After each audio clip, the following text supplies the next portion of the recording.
Blog Talk Radio. This is the Light of Truth radio broadcast with Michael Boldea.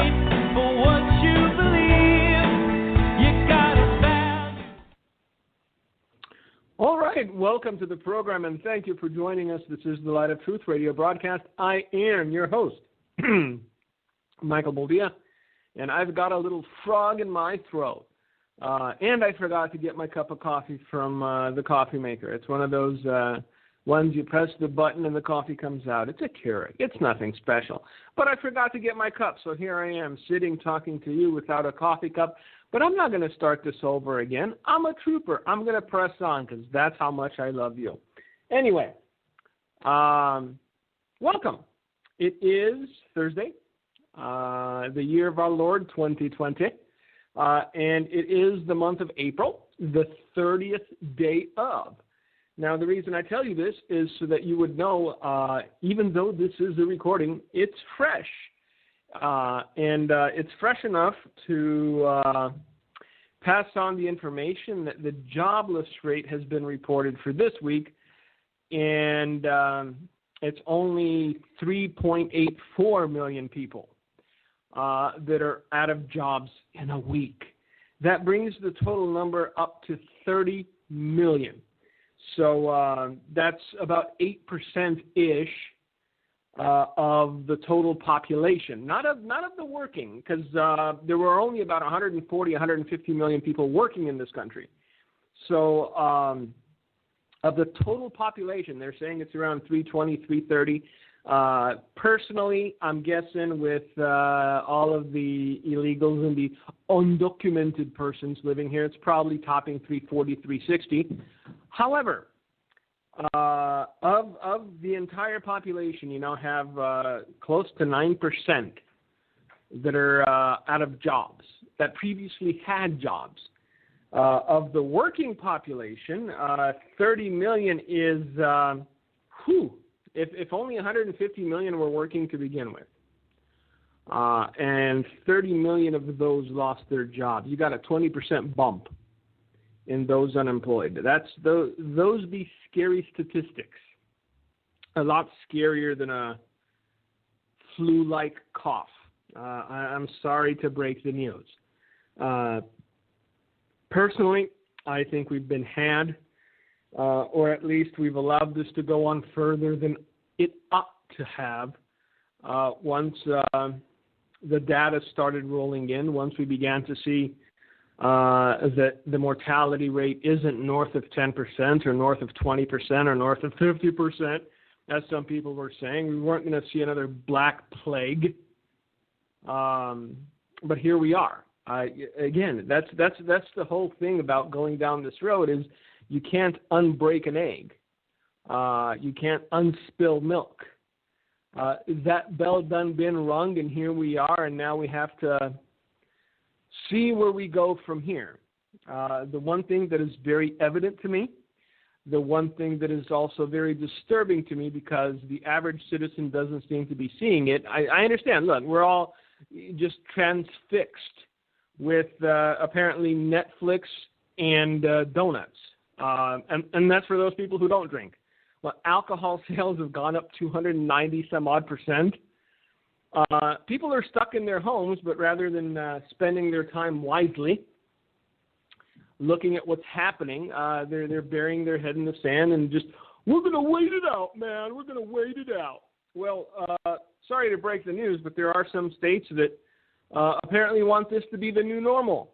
You sit in your house in your dirty dungarees, you eat what you can, and if you go outside, you get fined. Now, where you get the money for the fine, nobody cares. You just get fined.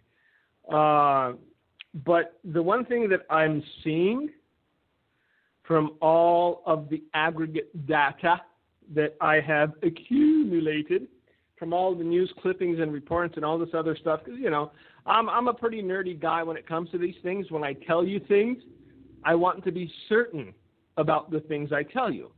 This is why when this first started back in early February, maybe even late January, I said, keep an eye on this thing. The Chinese aren't building an entire hospital in 7 days just for giggles. Now, once we started seeing data, I said, all right, be cautious. Don't go licking hospital patients on the face, but don't lock yourself in your house and wait for death either. So there needs to be a balance, and I hope that enough of you realized the need for balance, because what I'm seeing right now, and it's going to be more evident as time goes by, is that for the hope, not for the certainty, not for the assurance, but for the hope of regaining power and control, there is a certain political party that is encouraging a continued shutdown when no continued shutdown should exist, that is hoping your family starves, that is hoping you go bankrupt, that is hoping you become wholly dependent on government, that you go groveling with hat in hand, asking for a can of beans or a little cheese. And they are doing everything they can to extend the pain for as long as they can, because this is their dream. Every time these lunatics went to bed for the past dozen years dreaming of a future, this is the future they dreamt of. These are their fantasies come to life. You dependent upon them.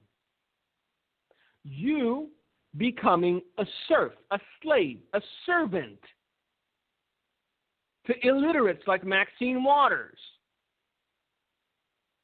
You groveling, asking, begging, pleading for a little something, anything, from the likes of Nancy Pelosi and her $24,000 side-by-side freezers.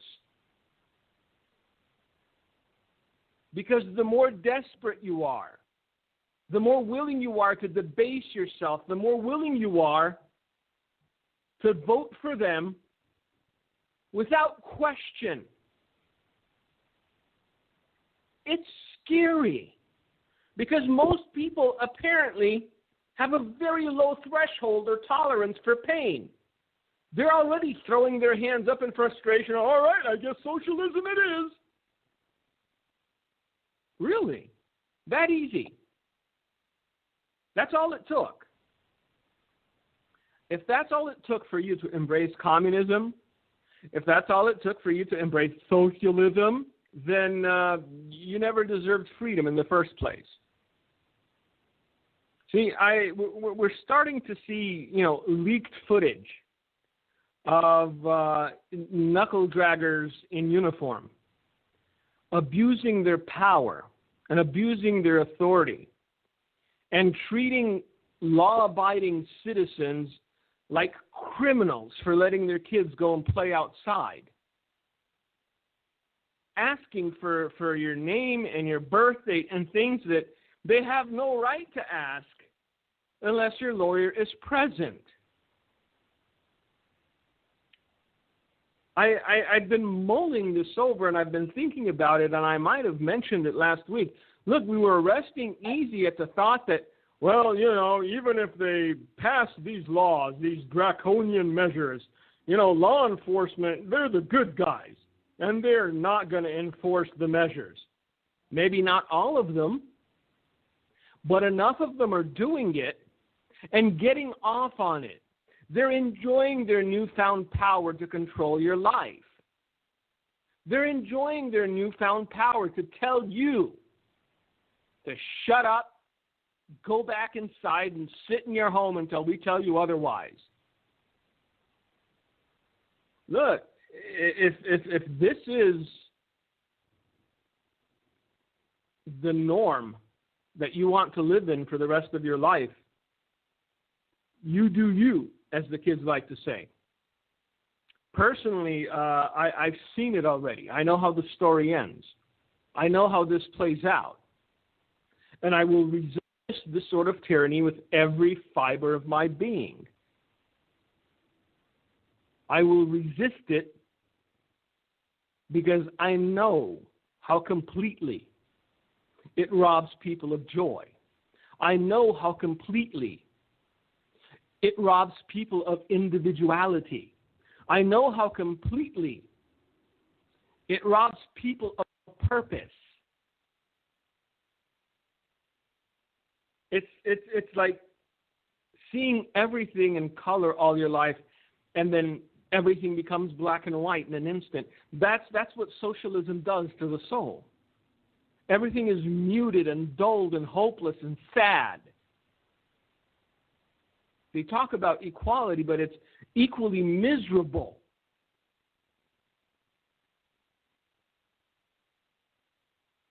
And as it so happens, apparently every incumbent is coming out lambasting everything this administration does. Pierre Delecto himself. We know Mittens Romney, as it were, came out. America didn't look strong with Trump's coronavirus response. I love that these people armchair quarterback everything and think they could have done a better job. No, I am not a Trump apologist, but I am objective enough to look at the actions that were taken and the time frame in which the actions were taken and say, hey, this was done earlier than a lot of other countries. We stopped travel from China first week of March or something thereabouts. This president was called a racist and a xenophobe. He was called an enemy of progress. We were shutting down the border while Nancy let them eat ice cream. Pelosi was out advocating and encouraging people to go into Chinatown and enjoy the frog legs and the rats on a stick. Because diversity is our strength. And the more diverse we get, the stronger we get. Apparently not if you have an immunocompromised system. Because if you took Nancy's advice and you went and had a taste of diversity, you might have just got yourself a bug. So let's be honest. Look, there's a concerted effort right now to keep the pain at maximum for as long as humanly possible because it's about power. It's not about the people. You don't matter to the likes of Nancy Pelosi. You don't matter to the likes of Chuck Schumer. You don't matter to the likes of Maxine Waters. You're just a number on a spreadsheet. You're just a voting block. You're just a faceless id that's supposed to facilitate Maxine Waters living in a $4 million mansion. That's all you are. And if you happen to die of starvation in your home, if you happen to watch your kids starving to death, well, that's okay. We'll just bring in illegals or the undocumented to replace you. Because we know how they're going to vote. We're certain of it. We're just going to promise them stuff. But see, well, all this is going on while the virus is the theme of the day, 2 months running now. There's other things happening in the periphery. There's other things going on both internationally and nationally that is being overlooked, that is being swept under the rug, if you will. And these are things that we should be talking about because they're important. They're important because there are too many people placing too much faith in government, thinking that government itself is sacrosanct. And it's not. There are evil, wicked, perverted people in government, man. There are people who are willing to just torpedo your life at the drop of a hat if they think it'll suit their ambitions. Now, the latest thing to come out, and I've been following this forever because I don't care how you feel about General Michael Flynn, he is an honorable man. And what was done to this honorable man is disgraceful. It's shameful. It's something that I didn't want to believe was possible in a country like this. But now, apparently, unsealed FBI documents show that agents plotted, premeditated. It didn't fall into their laps accidentally. They plotted and premeditated an attempt to pressure Michael Flynn to lie, to either prosecute him or get him fired. Do you understand what was going on the moment the elections didn't go these people's way? The moment they realized, oh my, we lost. Every lever was thrown. Every plan was put into place to torpedo this administration, to torpedo this presidency. They tried impeachment and that didn't work. And you know what? Again, I'm not a conspiracy theorist by nature. If I were, I'd probably have a lot bigger platform with a lot more followers. I'd be selling you, potatoes au gratin by the bucket. I'd be selling you seed farms. I'd probably be better off financially, but my soul would be a little rotted on the edges. So I'm not, by nature, a conspiracy theorist. I look at a situation objectively and analyze it. If God reveals something prophetic, that's a different thing altogether. I preface it and say, this is prophetic. But even with me not being a conspiracy theorist, the fact that the specialist everyone runs to nowadays, one Dr. Fauci, is quoted back in 2017. Just let this sink in. Back in 2017, Dr. Fauci was quoted as saying there will be a pandemic during Donald Trump's presidency. Now, unless he's prophetic, unless he is a man gifted with spiritual gifts, there is no way for him to have said something so absurd. Unless he knew something we didn't know. Now, at the same time, one Dr. Fauci approved funding for laboratories in, a dinky little place we now know is Wuhan, China, to do research on COVID, on coronavirus. It wasn't number 19, but you have to realize that the coronavirus has been around for a long time. It just mutates. This is the novel virus. This is the new one. This is number 19, apparently. So not only did Dr. Fauci prognosticate that within Donald Trump's first term or his presidency there would be a pandemic breakout, he funded the lab in China from where it's presumed the virus originated, had its genesis, if you will.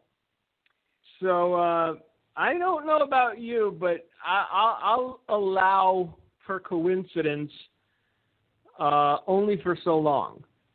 I'll allow for coincidence, up to a certain point. After that, it's no longer coincidental. So I'm just throwing that out there. I'm not drawing any conclusions, but there's a lot of questions that nobody's asking, because apparently if you dare ask any question, you want people to die. Why do you hate Grandma? You want Grandma to die. Why do you hate Grandma? I don't, but I thought this was a free country and we can ask questions. I mean, they say there's no such thing as a dumb question, and the questions I'm posing really aren't dumb. How come videos of doctors, of medical professionals, saying that, making everyone be a shut-in is an overreaction, and that the mortality rate is, 0.03% or around that range. Why has that video been scrubbed from YouTube and Facebook and everywhere else? Why is the media constantly trying to pump hysteria nonstop? There is a vested interest here. And if you can't see it, then I'm sorry, you are blind. Another thing that happened this week is the media breathlessly reported that meat processing plants were going to get shut down. And of course, being the sheeple that we are, everybody went into panic buying mode. And it took me 2 stores to find chicken tenders to make for my kids last night. No, not the frozen kind. My wife actually makes chicken tenders, from scratch for the kids with, egg batter and flour and a little Parmesan cheese. They're delicious. So it took a presidential declaration, a proclamation, to make sure that meat processing plants stay open, because our elected officials, people that are in governance over us, are so myopic in their thinking that they think, we got to shut it down, shut it all down. But what are people going to eat? Tofu, I guess. So if you haven't gotten a taste for tofurkey, you still have time. It's like trying to wean yourself onto something. You have to take a little bite. Make sure you swallow before you throw up. Then the next time you take 2 bites, it's like the guys who, take a little bit of snake venom so that they build up an immunity to it. That's what you have to do with tofurkey. You can't just go out and have a giant slice, because your body's going to go, I don't know what this is. I'm just going to die now. Yes, immunize yourself to tofurkey before you have to eat a full portion. Just friendly advice from your friendly neighborhood radio guy. But let's get back to Michael Flynn. I read this, and it broke my heart, because if you see what happened to this man over the last 3 years, his entire life was ruined. He had to sell his home to pay for attorney fees. I mean, this man went through a meat grinder. All the while, the people that were doing the grinding knew that he was innocent. They plotted. They premeditated a plot to pressure him to lie so that they could either get him fired or prosecuted. So we're going to get into the body text of the story because, again, some of us are still sleeping because we think that Overwatch is there. We're still slumbering because we think that our government, well, they're honest and good. Our government will see that we are cared and tended for.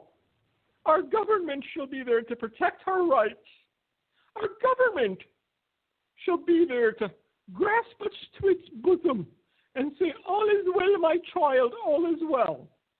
Well, this is what government did to an honorable man.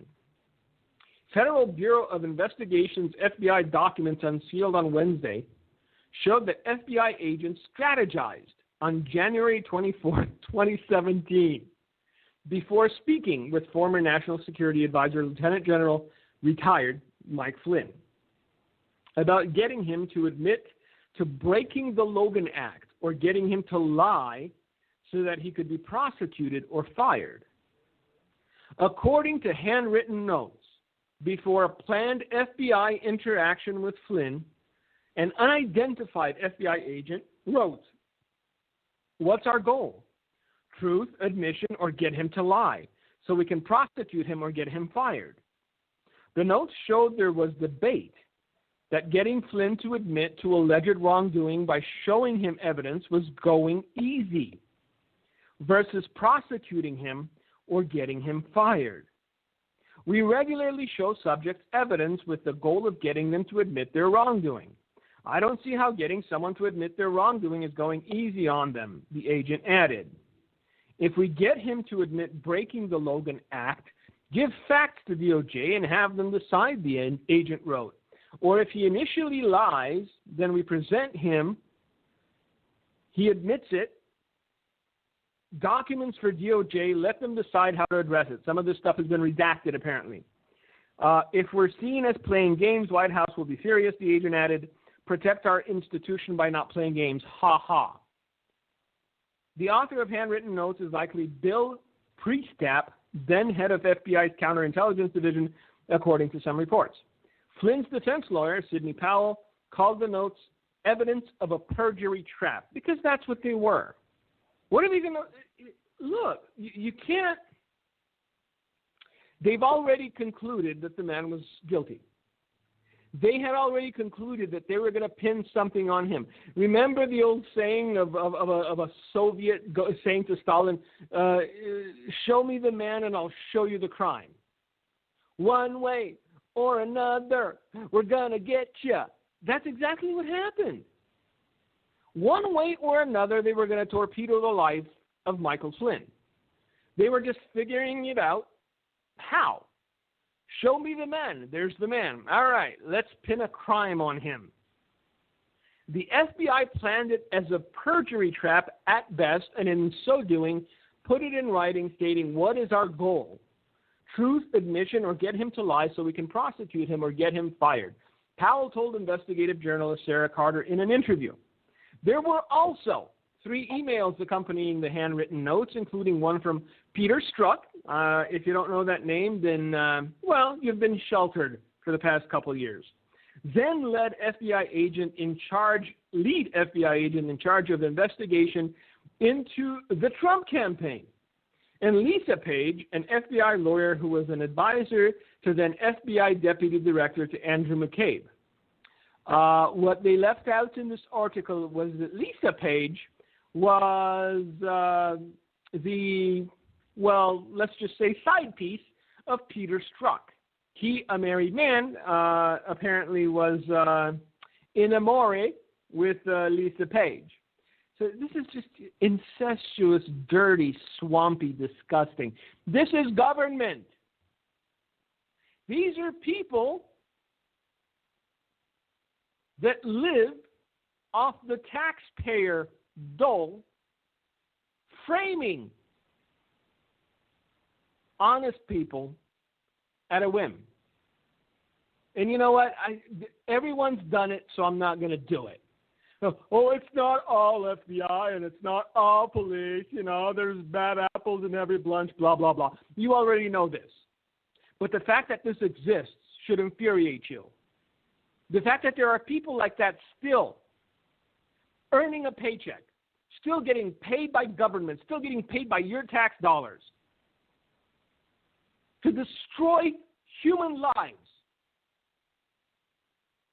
for the sake of political capital or political expediency should infuriate you. Or maybe you're just comfortable living in a quasi-dictatorship.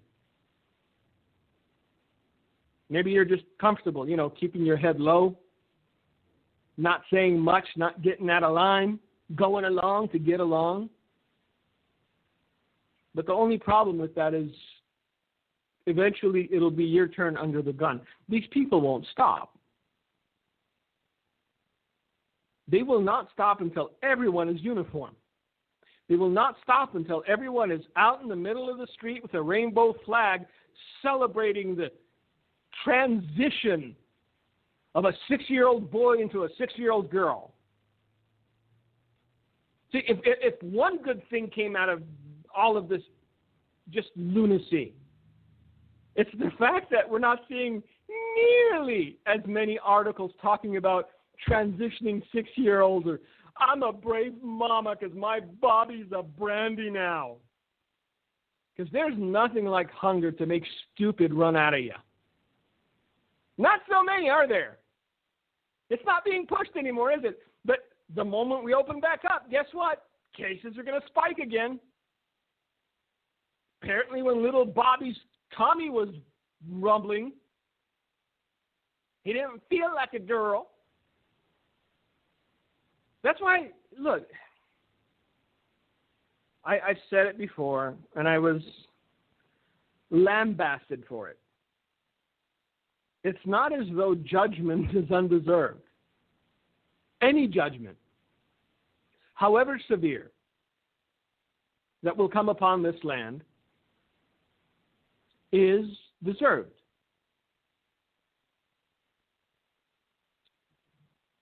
And even now, in the midst of this, there are people doing as Israel did when God decided to destroy him. Remember when Moses came down from the mountain with the laws written on tablets, and they were down in the valley worshiping an idol and fornicating? When God sent his judgment, there were many that instead of repenting, just shook their fist at him and rebelled even more. This is what's happening in some states. We have shut down churches. We have outlawed the gathering of people who pray. But we've kept abortion clinics open. We've kept liquor stores open. And we've kept weed dispensaries open. Tell me how that makes sense. If you don't see a well-defined agenda taking shape, taking place, materializing as if out of thin air, then you're fooling yourself. In one of the emails, Stroke gave then FBI General Counsel Peter Baker a list of questions that Flynn could ask, like then FBI Deputy Director Andrew McCabe during a planned phone call that the Deputy Director should be aware that Flynn could ask him. Stroke listed one possible scenario where Flynn says, I can explain all this right now. I did this, this, this. Stroke wrote, do you shut him down? Hear him out? Conduct the interview if he starts talking? Do you want another agent, witness standing by in case he starts doing this? So they had all this planned out. They would not allow for a reasonable explanation. They've already concluded from the beginning that either they were going to get him fired or get him prosecuted. Turned out to be both. In another email, Page asked someone in the FBI General Counsel's office, at what point during an FBI interview should an interviewing agent remind the subject that lying to a federal investigator is a crime? This is what paper pushers do. This is what bureaucrats do. This is why bureaucracy infuriates me. This is why seeing a bloated government should make none of you happy. This is why, while people are huddled in their homes wondering what they're going to feed their kids, government employees are cheering on the lockdown. Oh, we can do this forever. Do you know why? Because they are still getting paid. I know. No layoffs in government. No furloughs in government. No firings in government. No pink slips in government. No missed checks in government. No waiting for unemployment in government. Bloated bureaucrats who would dictate to you and see you go to jail for letting your kid go outside and draw on a sidewalk with chalk. Haven't missed anything. Life is normal to them. So why would they want to hasten the opening up of the economy? They don't miss the traffic every morning, that's for sure. Look at this. There's nobody on the highway. This is awesome. I stop at McDonald's. I get a free sandwich because I'm, essential. I'm a hero. Now let's see whose life we can destroy next. Eeny, meeny, miny, mo. Is it you tomorrow? So this is what government does, kids. Just in case you thought you were safe, you are not. I'm sorry to tell you, I'm sorry to break the news, but you are not safe. And look, I wrote an article this morning that I published on my blog, and I want to read it to you because it contextualizes what the mayor of New York did a few days ago. One de Blasio. If the man is a communist, do you understand this? New York City elected a communist as its mayor, so I don't feel sorry for you because you went and you voted. But wow, he broke up a Jewish funeral. And threatened them with arrest. I mean, this just the power madness is insane. And the more we allow it to go on without saying anything or doing anything, the more egregious it's going to get. Costco has just announced that starting the first week of May or something, you're supposed to wear a mask every time you go to the store. You know what? I'm not shopping at Costco anymore. Sorry, not going to do it. Why? Because I think it's some sort of throwback to the 1940s? No. The reason I'm not doing it is because I don't want to validate the narrative. I guarantee you, the more people outside with masks and gloves, the more the media will be able to pump the hysteria. Remember those videos of cataclysmic flooding where reporters were in canoes and boats, and then you saw a guy walking by and the water was just ankle deep? It's the same kind of nonsense. It's the same kind of lunacy that's being perpetrated upon a populace that's just not thinking for itself anymore. So the reason that I will not be wearing a mask or protective gear isn't because it's a sign of subjugation or because anything of that nature. I refuse to give credence to the presupposition that data has already disproven. The mortality rate for this is not high enough to justify this. That's all you have to conclude. The mortality rate is not high enough to justify me looking like a spaceman every time I go to buy some beans. And you mandating it, well, that's not going to fly with me. Look, just as I refuse to call a biological male Jenny, even though his name is Bob, I refuse to put on a muzzle and mittens to go outside.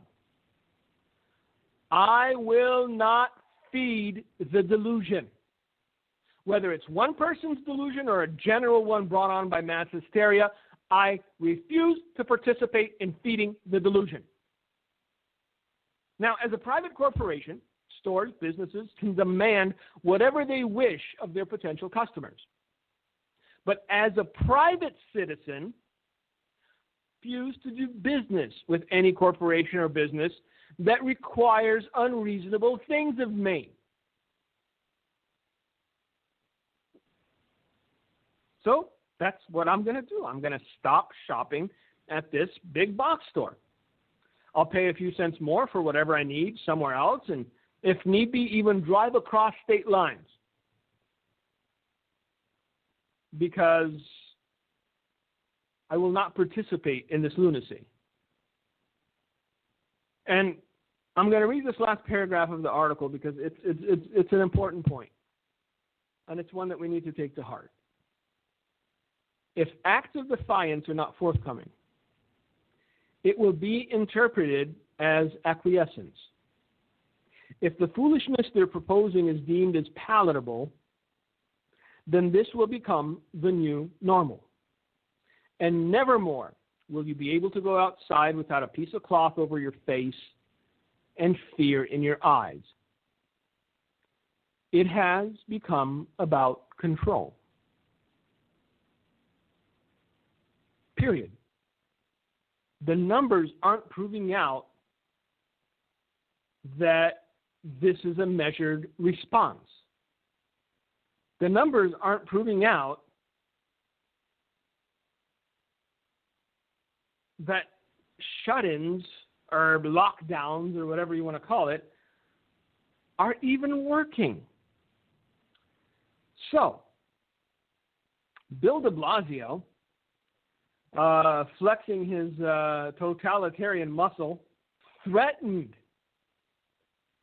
a Jewish community over a funeral they were having. He said he was going to lock them all up. Now, I guarantee you, if it was a homosexual parade, he would have been less likely to do so. But see, he believes that people that believe in God are inferior and therefore they can be controlled. I wonder where he got that from. See, we refuse to study history at our own peril. This is how the story began. Mayor Bill de Blasio promised to arrest Jewish mourners not adhering to social distancing decrees following Tuesday's funeral for Rabbi Chaim Mertz in New York City.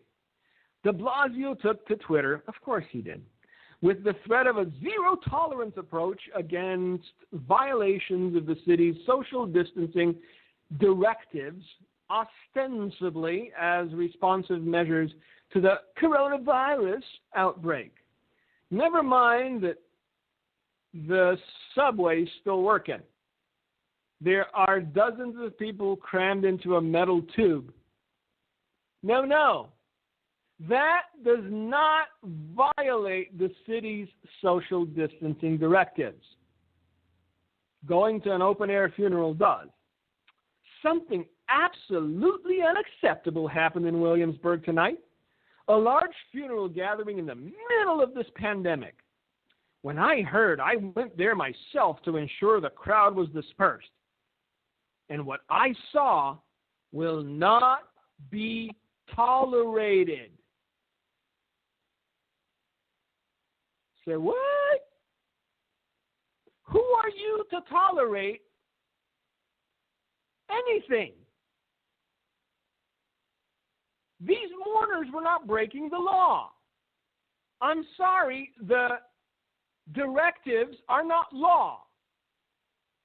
At best, they're suggestions that can be enforced by overzealous law enforcement. I hope that when all this is over, every single person that was harassed by police, every mother that was arrested, every person that was singled out will sue the city and the state for all it's worth.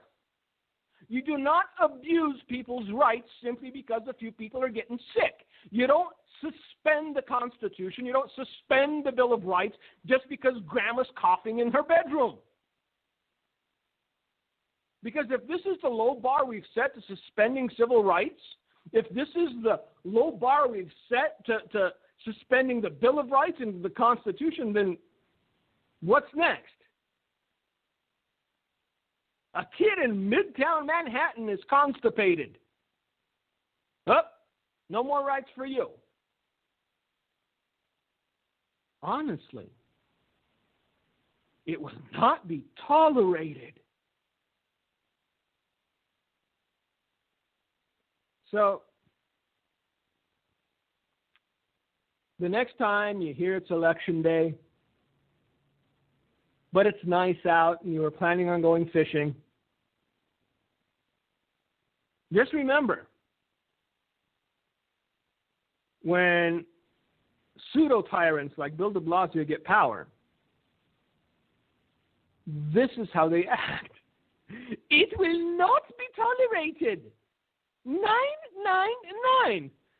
Oh, can you imagine the power couple that they'd make? Bill de Blasio and Whitmer from Michigan? That would be hilarity. De Blasio added, my message to the Jewish community and all communities is this simple. The time for warnings is past. I have instructed the invitee to proceed immediately to summons or even arrest those who gather in large groups. So, no more warnings for you. Bill de Blasio has spoken. Let that sink in, kiddies. No more warnings for you. Bill de Blasio has spoken, and your actions will not be tolerated. Now, in response to his idiocy, the World Jewish Congress President Ronald Lauder said that his organization should formally censure New York City Mayor Bill de Blasio for singling out the Jewish community in a series of tweets over violations of coronavirus restrictions. Last night, the mayor painted the Jewish community as lawbreakers and unconcerned about the city's public health. I agree with the mayor that social distancing is vitally important, and last night's gathering was not appropriate, Lauder said. But to blame the entire Jewish community is the type of stereotyping that is dangerous and unacceptable at any time. So, yeah, that was their response. It cut to the bone, didn't it? Now, the question is this. Because the man, even in his limp-wristed response, made a good point.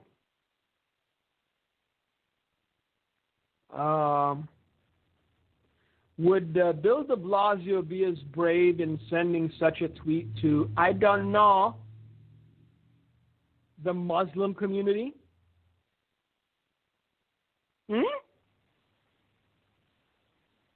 Would he be so quick to tweet out to the Islamic community?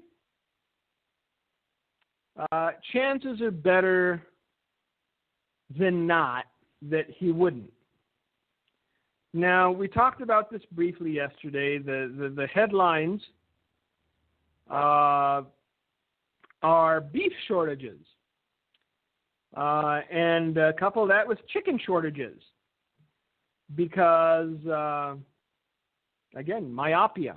Look, it's going to get ugly if we continue playing politics with people's lives. It's going to get ugly if we continue keeping this thing shut down, even when we have no reason to.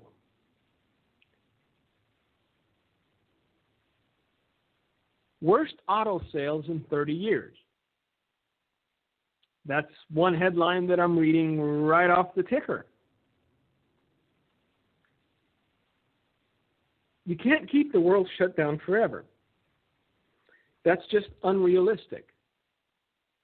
Unless we spiral into a Mad Max sort of existence,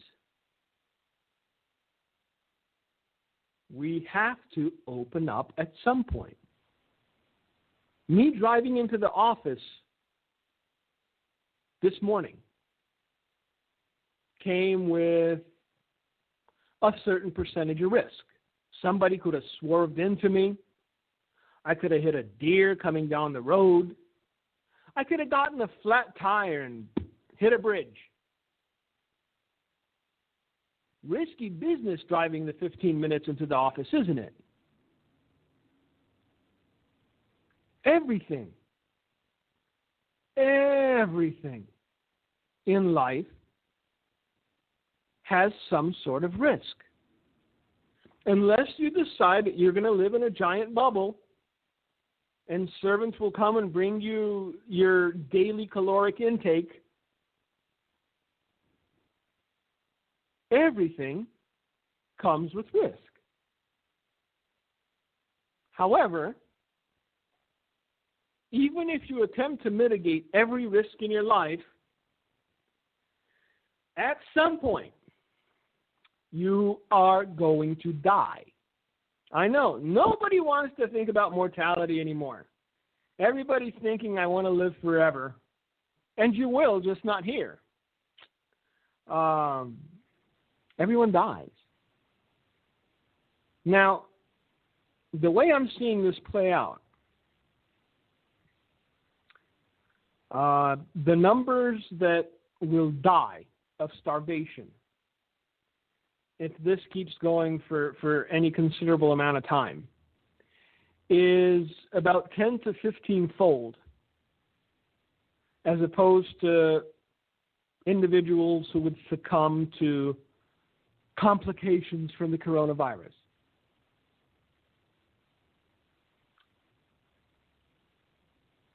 Just let that sink in. I've run some numbers, and I think that's the ballpark. 10 to 15 times more. And that would truly be horrific, because it's something we did to ourselves. It's something that we initiated and instigated and perpetuated because we refuse to use reason. We refuse to use logic. We refuse to weigh the evidence at hand and draw conclusions based on it.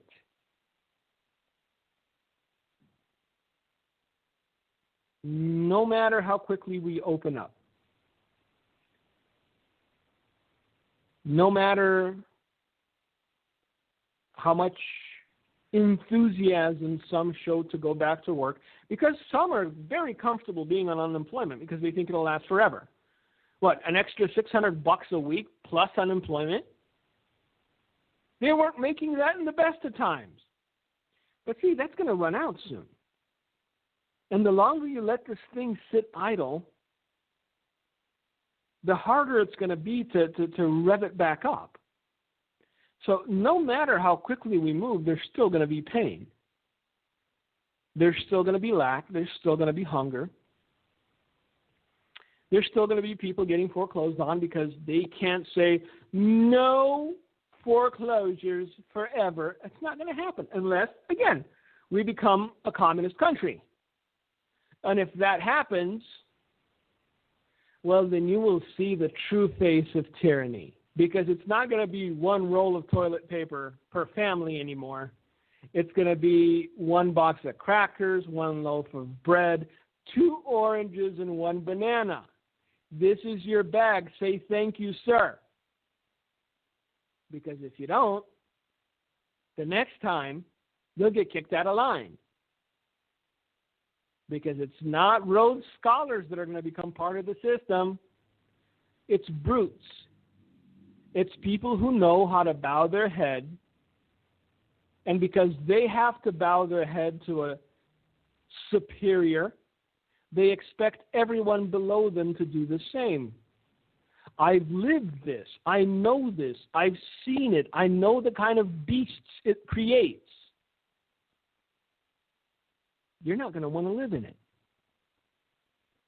But if you do nothing to try to stop it or mitigate it, guaranteed, it's what you're going to end up living in.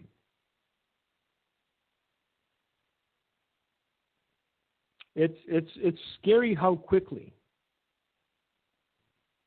we've come to this place and how little it took.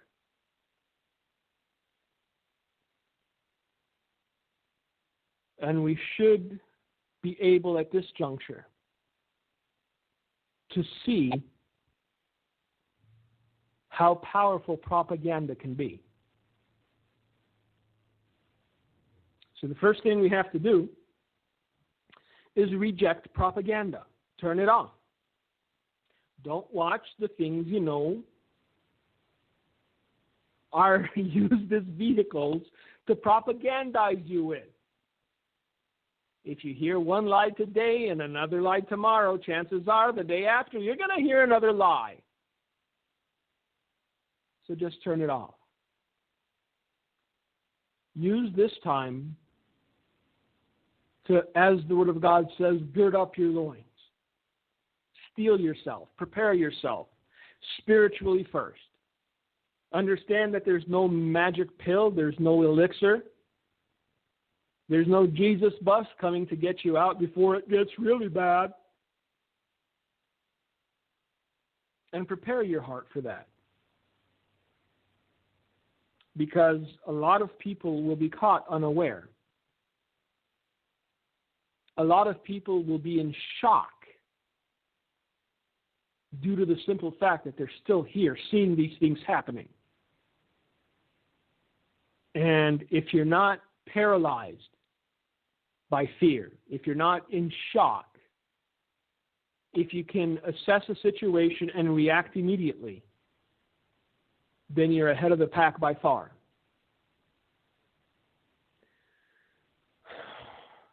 These are the days, children.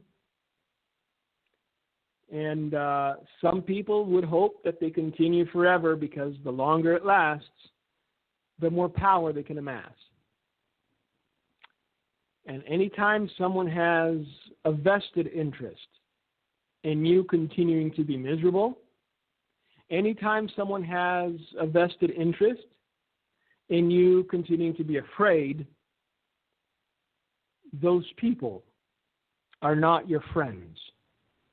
On the contrary, those people are your enemy.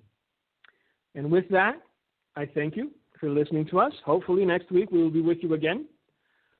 Still corona-free, but who knows? You know, apparently now everyone else has it except for me. I'm kidding, of course, but you get my humor now. Anyway, Gino, if you got anything to say, it's all yours. See you guys next week. God bless you, and be praying for us. Year, and I happen to be in Kenya, Africa, during the election year. And I'll tell you what, scary. There's a lot of similarities to what's going on this year and the year that my team was in Africa, literally during a crisis between two tribes. And now we've got a crisis between two political parties. There was social unrest. We've got social unrest. There was constitutional rights being manipulated and taken away. That's happening right now. And so, you know what, this situation is very much mirroring that. And I would go so far as to say that if this election would be, let's just say, stolen or, you know, fraudulently done, there's no doubt that some things could unwind very quick in America. And everything Dimitri Duduman was shown by God would be coming true, is coming true, but would start taking place on a greater level. So I definitely urge the saints of God to take seriously that, as Mike said, we don't have to take on the loss of our constitutional rights. We can say, no, not going to do that. I'm not going to obey that. Like Mike said, I'm not going to Costco and be forced to wear a mask. And, you know, the church should not just roll over and let them tell us and push us around, do what they want us to do. The church has to stand up and say enough's enough, and people have to. And so, you know, this is a very much what I would call a very similar situation to what happened to us in Africa. And where it goes from here, God knows, but things are changing on a very quick level. This thing is very politicized, as Mike said, and I'll just be blunt about it. The Democrats who want to control and be in power, Democratic governors have been the ones trying to lock down their states the longest and the most. And so it could lead to some serious insurrection in America. And time to pray, time to seek God, and time to be awake and watching. Thank you for listening to The Light of Truth. Thank you. This is the Light of Truth radio broadcast.